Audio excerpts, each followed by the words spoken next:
Class 9 की poem कुंडलिया।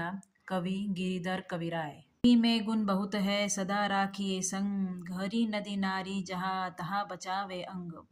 तहाँ बचावे अंग झपटी कुत्ता को मारे, दुश्मन दावागीर होए तिन्हू को झारे।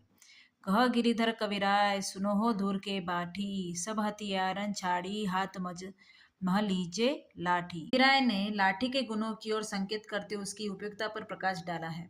कविराय कहते हैं कि लाठी में बहुत गुण है, इसलिए हमें हमेशा इसे साथ रखना चाहिए। लाठी अनेक प्रकार से अनेक स्थितियों में हमारी सहायता करती है। कहीं गड्ढा आ जाए तो लाठी का सहारा हमें संतुलित रखता है। कहीं नदी आ जाए तो लाठी का प्रयोग करके न केवल उसकी गहराई का पता लगाया जा सकता है, बल्कि लाठी के सहारे उसे पार भी किया जा सकता है। यदि मार्ग में किसी कुत्ते के सामना हो जाए तो लाठी उससे भी हमारी रक्षा करती है, क्योंकि कुत्ते के झपटने पर लाठी से अपने आप को सुरक्षित रखा जा सकता है। यदि कभी किसी दुश्मन से सामना हो जाए तो भी लाठी हमारे बड़े काम आती है। लाठी के सहारे दुश्मन पर भी विजय प्राप्त की जा सकती है।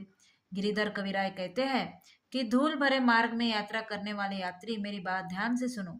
सब हथियारों को छोड़कर हाथ में लाठी लेकर यात्रा करनी चाहिए। कमरी थोरे दाम की बहुत है आवे काम, खासा मलमल वापता उनकर राखे मान। उनकर राखे मान बंद जह आड़े आवे, बकुचा बांधे मोट राती को झारी बिछावे। कह गिरिधर कविराय मिलत है थोरे दमरी, सब दिन राखे साथ बड़ी मर्यादा कमरी। कविराय साधारण कंबल की उपयोगिता पर प्रकाश डाल रहे हैं। कविराय कहते हैं कि काली कमरी अत्यंत थोड़े मूल्य में प्राप्त हो जाती है। इस सस्ती कमरी में अनेक लाभ है। यह हमारे बहुत प्रकार से काम आती है। खासा मतलब उत्तम प्रकार का कपड़ा, मलमल, और वाप्ता मतलब महंगा कपड़ा। जैसे कीमती कपड़ों की धूल और पानी से रक्षा करने के लिए कमरी का बहुत हाथ है, अर्थात कीमती कपड़ों को भी कमरी में लपेटकर उनकी हिफाजत की जा सकती है।